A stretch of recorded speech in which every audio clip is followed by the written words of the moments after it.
महीने के आखिरी दिनों में ना हम ख़वातीन को बहुत सोचना पड़ता है कि आज क्या पकाएं जो सस्ता भी हो, आपके बजट में भी आ जाए और आपके घर में शौक़ से खाया भी जाए। लास्ट वीक का ज़बरदस्त सा मेन्यू किस तरह से तैयार किया जा सकता है अपने बजट के अंदर रह के, छोटी छोटी सी टिप्स आपके साथ शेयर करूंगी जिससे ना सिर्फ महीने का शुरू बल्कि आखिर भी बहुत पुरसकून तरीके से आप गुजार सकते हैं। अस्सलाम वालेकुम, welcome back to my channel. उम्मीद करती हूँ मेरी सारी यूट्यूब फैमिली बिल्कुल ठीक ठाक होगी। अल्हम्दुलिल्लाह मैं भी बिल्कुल ठीक ठाक हूँ। व्लॉग का आगाज़ सुबह से हो रहा है और यहाँ पे फ़ातिमा के बाबा ऑफिस जा चुके थे और फ़ातिमा स्कूल चली गई थी। और जुमे का दिन बहुत ही बरकतों वाला दिन है आज। और जुमे के दिन की ना मेरी ख़ास तैयारी होती है। मैं कोशिश करती हूँ कि नाश्ता वगैरह करने के बाद ना अपने सबसे पहले कपड़े प्रेस कर लूँ, क्योंकि जुमे के दिन का जो गुस्ल है उसका बहुत ज़्यादा सवाब है और जुमे के दिन की इबादत का भी बहुत ज़्यादा दिनों का सरदार है जुमे का दिन। तो जुमे के दिन की ना स्पेशल तैयारी किया करें। अक्सर घरों में ख़वातीन क्या करती हैं कि खाना पकाने में और बच्चों की तैयारी में, भाई बच्चे स्कूल से जल्दी आ जाएंगे, उनके लिए जल्दी खाना बनाना है, हस्बैंड आ जाएंगे, ये है वो है, तो उस तैयारी में ना, या हस्बैंड का ऑफ है तो उस तैयारी में ना वो अपना तो जुम्मा अक्सर औकात मिस ही कर देते हैं। तो नमाज़ों की हिफाजत किया करें, अपनी नमाज़ों की पाबंदी भी किया करें और कोशिश किया करें कि घर के काम तो भाई ये चलते ही रहते हैं, होते ही रहते हैं। तो अगर एक दिन कोई लेट हो जाएगा या मिस हो जाएगा ना तो कोई टेंशन वाली बात नहीं है। अपनी नमाज जो है ना उसको प्रायोरिटी दिया करें।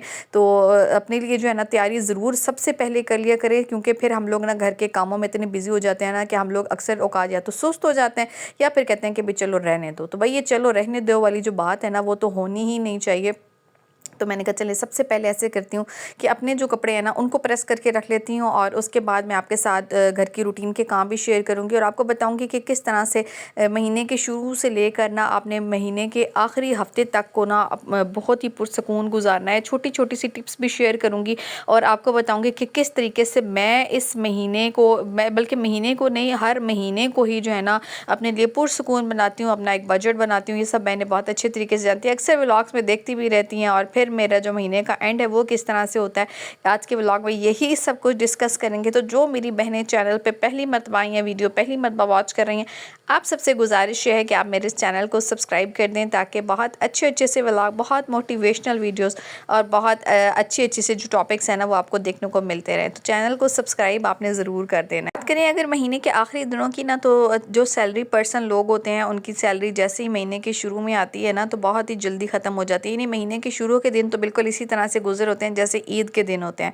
लेकिन मिड जो है ना वो थोड़ा बहुत अच्छा ही गुजर जाता है। लेकिन लास्ट पे जो है ना हम सब मिडिल क्लास घरों में ना एक टेंशन सी क्रिएट होने लग जाती है कि कब ये महीने का एंड ख़त्म होगा, कब पहली दूसरी तीसरी तारीख आएगी, तनख्वाह मिलेगी और घर में सौदा सल्फ जो है ना वो लेके आया जाएगा। तो इस वजह से ये तमाम जो एक रूटीन है ना अक्सर औकात हमारे घरों में एक स्ट्रेस ज़्यादा माहौल भी पैदा कर रही होती है कि कोई मेहमान आ जाएगा तो क्या होगा, घर में जो है कैसे मेन्यू जो डिसाइड होगा कि क्या बनेगा। अभी पूरा हफ्ता पड़ा हुआ है, दिन जो है ना वो काफ़ी पड़े हुए हैं और सब्ज़ी ख़त्म है, चिकन ख़त्म है। लेकिन मैं आप सब बहनों को ना एक बात बोलूँगी कि समझदार औरत हमेशा वही होती है जो घर के निज़ाम को ना बड़े वो कहते हैं कि पुरसकून तरीके से लेके चलती है, बड़ी ही मैनेजमेंट के साथ चलती है।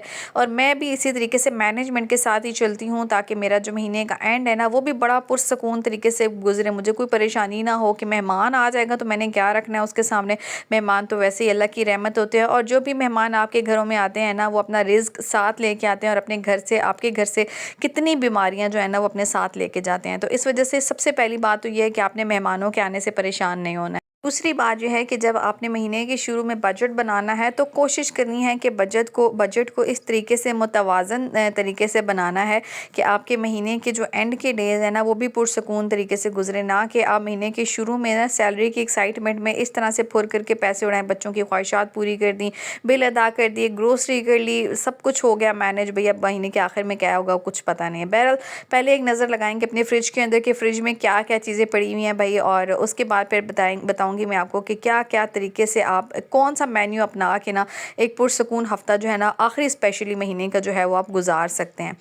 तो मैं आगे किचन में साथ साथ यहाँ पे अपनी क्लीनिंग वगैरह करेंगे। आप सब बहनों ने ना एक बात तो सुनी होगी कि जितनी चादर है उतने पाँव फैलाओ, यानी अपनी जो आपकी हैसियत है, जितनी आपकी सैलरी है, जितनी आपके हस्बैंड की वो के जो है वो जितना वो अफोर्ड कर सकते हैं, यानी कहने का मकसद ये है तो उसके अंदर रह रहे के अपनी ख्वाहिशात को रखें, अपने बच्चों की ख्वाहिशात को रहने देना, तो यकीनन आपके घर में भी कोई किसी किस्म की महीने के एंड में भी तंगी या परेशानी नहीं आती है। यहाँ पे मैं आपको बता दूँ कि रात को चिकन का सालन बनाया था और ये बच गया था। आज फ्राइडे है, बिरयानी बनेगी तो यही चिकन का सालन मैं बिरयानी के अंदर यूज़ कर लूँगी। यानी लेफ़्ट ओवर सालन को आपने बिल्कुल ज़ाया नहीं करना। कोशिश करें कि अपने ख्वाहिशात और ज़रूरियात को ना अपने हस्बैंड के बजट के अकॉर्डिंग ही रखें तो बेहतर है। अपने बच्चों को भी इसी चीज़ पे तरबियत दें, क्योंकि जब घर के सारे मेंबर्स का आपस में कोऑपरेशन होगा ना तो घर में एक खुशगवार माहौल जो है वो भी कायम रहेगा और आप जो है ना बिल्कुल स्ट्रेस फ्री होकर, आपके हस्बैंड भी बिल्कुल स्ट्रेस फ्री होकर अपनी अपनी ड्यूटियाँ सर अंजाम दे सकेंगे।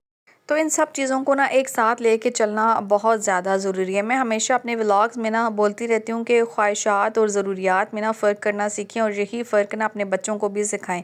ज़रूरी नहीं है कि आपने बच्चों को जो है वो सब चीज़ें देनी है जो उन्होंने मुंह से निकाल दी हैं। वालिदैन होने के नाते हर एक पेरेंट्स की ये ख्वाहिश होती है कि बच्चे मुंह से निकालें, बाद में आप पूरा उनको पहले कर दें। लेकिन आप ये देखें कि बच्चों की बिना ख्वाहिशात और ज़रूरियात में ना फ़र्क उनको पता होना चाहिए कि कल आपके बच्चे अगर किसी स्ट्रगल में फंस भी जाते हैं ना तो उनको उसमें सर्वाइव करना आना चाहिए, बजाय इसके कि वो आपके लिए जो है ना वो अलग एक पैनिक क्रिएट कर दें और आप बच्चे जो है ना वो अलग सफ़र करें। तो इस वजह से मुझे लगता है कि बच्चों को हर तरह के माहौल में एडजस्ट करना आना चाहिए। आपके बच्चों की तरबियत इस तरीके की होनी चाहिए।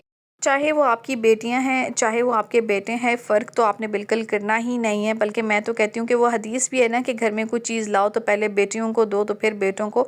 तो फ़र्क तो आपने बिल्कुल करना ही नहीं है अपनी बेटियों और बेटों में। अक्सर घरानों में ना बेटियों और बेटों में बहुत फ़र्क किया जाता है, यानी बेटे की ख्वाहिशात को प्रायोरिटी दी जाती है और बेटी की ख्वाहिशात को ना इग्नोर कर दिया जाता है। तो बहरहाल मैं आपको बताऊँ, यहाँ पे मेरे पास ना महीने के एंड चल रहे हैं और क्या क्या चीज़ें मौजूद हैं।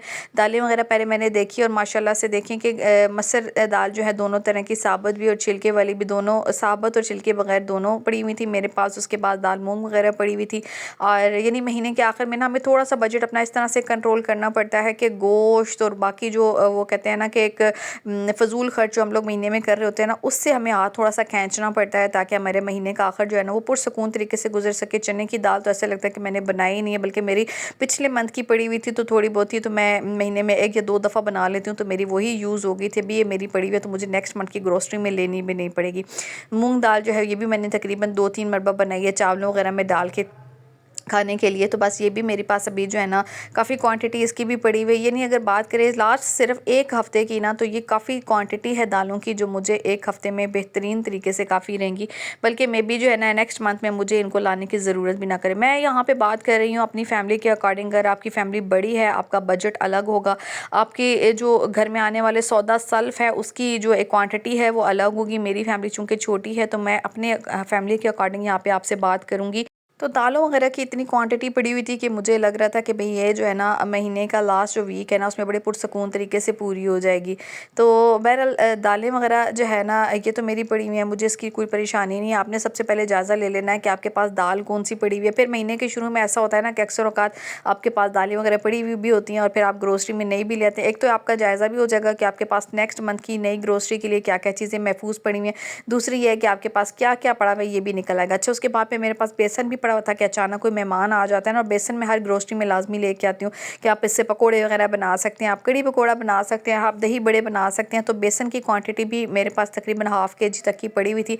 कोई परेशानी नहीं है भाई, ये भी पड़ा हुआ है। तो भाई ये है कि छोटी-छोटी सी चीज़ों में ना आप पहले देख लें, जायज़ा ले लें कि आपके पास क्या-क्या पड़ा हुआ है। महीने के आखिर में ये सारी चीज़ें अगर आपके पास मौजूद है ना, तो यकीन जानें कि आपको 1 हफ़्ते की टेंशन लेने की बिल्कुल कोई ज़रूरत नहीं है। उसके बाद फिर मैंने देखा कि मेरे पास इस ग्रोसरी की जो चीज़ें हैं इनसे हट के मेरे पास क्या-क्या कुछ पड़ा हुआ है। तो देखिए यहाँ पे मैं आपको दिखाती चलती हूँ कि हलीम मसाले का जो एक डब्बा है ना वो भी मेरे पास पड़ा हुआ है। कुछ थोड़े बहुत ही क्वांटिटी इसके अंदर होगी और ये जो साबुत मसाले हम लोग ले आते हैं ना, इससे भी आपकी काफ़ी हद तक बचत हो जाती है। यानी इसका जो एक अरोमा होता है या टेस्ट आप इसको कह लें, इतना ज़्यादा तेज़ होता है ना कि आपको बहुत कम क्वांटिटी में यूज़ करना पड़ता है और आपका काफ़ी लंबे टाइम तक चल जाता है। तो अभी टूथपेस्ट वगैरह भी मेरी लास्ट मंथ की पड़ी हुई है। तो मेरी कोशिश होती है कि अगर कोई चीज़ एक्स्ट्रा आ भी गई है ना तो उसको सेव कर दूँ ताकि नेक्स्ट मंथ में ना उसकी जगह मैं कुछ और ख़रीद सकूँ। जो शांदे के पैकेट 2-3 इसमें 5 होते हैं, आई थिंक 3 यूज़ हो गए हैं, 2 ये भी पड़े हुए हैं। उसके बाद फिर जो है मैक्रोनी की क्वांटिटी भी काफ़ी पड़ी हुई है। अच्छा, यानी कोई मेहमान आ जाता है तो बिल्कुल टेंशन लेने वाली बात ही नहीं है। तो ये छोटी-मोटी चीज़ें अगर आपके पास मौजूद है ना तो आपका हफ़्ता जो है ना वो बड़े पुरसकून तरीके से गुजरने वाला है। स्पंज भी एक मेरे पास पड़ा हुआ है और स्पंज जो है ना हमारे बहुत ज़्यादा लग रहे होते हैं मंथ में ना। तो मैं आपको एक टिप दूँगी, जब से मैंने लिक्विड डिश वॉश लेना शुरू किया है ना, स्पंज की जो एक वो कहते कहते हैं ना कि हालत वो काफ़ी बेहतर रहती है। यानी साबुन वगैरह जब हम लोग यूज़ करते हैं ना तो हमारे जो स्पंज है ना वो बहुत जल्दी ख़राब हो जाते हैं। तो लिक्विड डिश वॉश से मैंने ये जो है ना मुझे महसूस हुआ है कि स्पंज जो है ना बहुत जल्दी ख़राब नहीं होते हैं।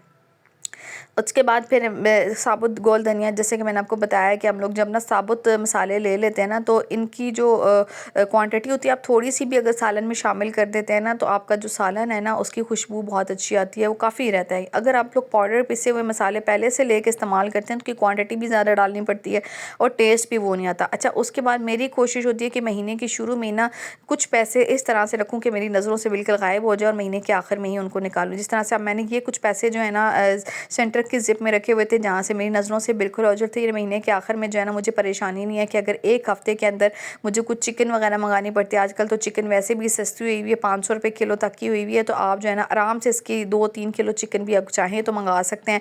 मेहमान आ जाते हैं अचानक, कोई फ्रूट आपको चाहिए, कहीं आपने आना जाना है, तो इतने पैसे आपके पास महीने के आखिर में मौजूद होने चाहिए जो महीने के शुरू में भी आपकी आंखों से बिल्कुल ओझल हो जाए और महीने के एंड में आपको ना टेंशन ना हो। तो ये एक छोटी सी टिप थी जो मैंने आपके साथ शेयर कर दी है।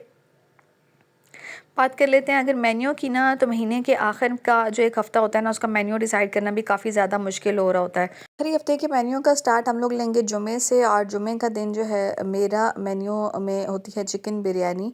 और अगर आपके बजट में आ जाती है तो आप इसको रख सकते हैं, नहीं तो आप इसको चना पुलाव में जो है ना वो कर सकते हैं। आप चाहें तो फ्राइडे के दिन जो है ना आप चना पुलाव ले सकते हैं। अच्छा, चिकन जो है आजकल वैसे भी सस्ता हुआ है तो आप जो है ना इसको बना सकते हैं।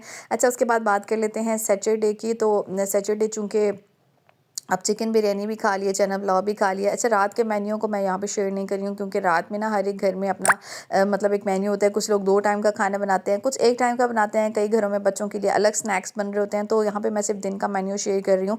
सैटरडे के दिन यहाँ पे बन जाएगी कड़ी पकौड़ा। कुछ घरों में इसको पसंद किया जाता है, कुछ घरों में नहीं भी किया जाता है। आप चाहें तो इसको आप आलू पालक से या किसी भी सब्ज़ी से जो है ना वो चेंज कर सकते हैं। उसके बाद बात करें अगर संडे के मेन्यू की, तो संडे में आप कोई भी सब्ज़ी बना लें जिसमें आलू बैंगन है, भिंडी, आजकल तो ये दोनों सब्ज़ियाँ काफ़ी सस्ती हुई हुई हैं, तो आप चाहें तो इनको आप बना सकते हैं। उसके बाद मंडे की अगर बात करें तो ये आपके बजट में भी आ जाता है। दाल चना जो कि आपके घर में मौजूद होगी, कोशिश करें कि महीने के एंड तक चल जाए, तो ये आप बना सकते हैं। और चाहे तो इसमें आप कद्दू का इजाफा कर सकते हैं। चने की दाल और कद्दू का जो है ना वो भी बड़े मज़े का सालन बनता है। उसके बाद बात करें ट्यूसडे की, तो अब चूँकि हम लोगों ने 2-3 दिन सब्ज़ी और दाल खाई हुई है तो चिकन का सालन आलू शोरबे वाला बना लें या फिर आप जो है कढ़ाई की फॉर्म में बना लें, आपकी मर्ज़ी है। वेडनेसडे की बात करें तो वेडनेसडे में भी आपको सोचने की बिल्कुल ज़रूरत नहीं है। आप मूँग मसूर की दाल मिक्स करके बना लें, नहीं तो हलीम का डब्बा अगर आपके पास पड़ा हुआ है घर में वो बना लें। अगर वो भी नहीं है तो आप जो है आलू के कबाब बना लें। आलू तो हर वक्त घर में मौजूद होते हैं, तो आलू जो है ना वो ऐसी सब्ज़ी है, मैं कहती हूँ हर वक्त घर में मौजूद होना ज़रूरी भी है। तो आप चाहें तो आलू के कबाब भी बना सकते हैं, मूँग मसूर की दाल भी बना सकते हैं। उसके बाद बात कर लें आप थर्सडे की ना, तो थर्सडे में आप चिकन का कीमा अगर अफोर्ड कर सकते हैं तो वो बना लें अगर आपके बजट में आ जाता है। और अगर नहीं आता है तो आप चिकन का सालन बना लें। बट चिकन मैं फिर बता रही हूँ आजकल बहुत सस्ती हुई हुई, नहीं तो आप मिक्स सब्ज़ी का सालन भी बना सकते हैं। अच्छा, उसके बाद बात करें फ्राइडे पे, तो फिर मेन्यू रिपीटेडली आप जो है ना वो कर सकते हैं। तो ये जनाब आ चुका है महीने के आखिरी दिनों का मेन्यू। यकीन है कि महीने के आखिरी हफ्ते की आपकी परेशानी जो है बिल्कुल ख़त्म हो जाएगी और इंशाल्लाह ये मेन्यू आपके बजट में भी आ जाएगा। मिलते हैं जनाब आपके साथ नेक्स्ट वीडियो नेक्स्ट व्लॉग में। आज का व्लॉग यहीं तक था, उम्मीद करती हूँ आपको पसंद आया होगा। अगर पसंद आया तो लाइक कमेंट शेयर ज़रूर कीजिएगा। अपना बहुत सारा ख्याल रखिएगा, मुझे दुआ में याद रखिएगा। अल्लाह हाफ़िज़।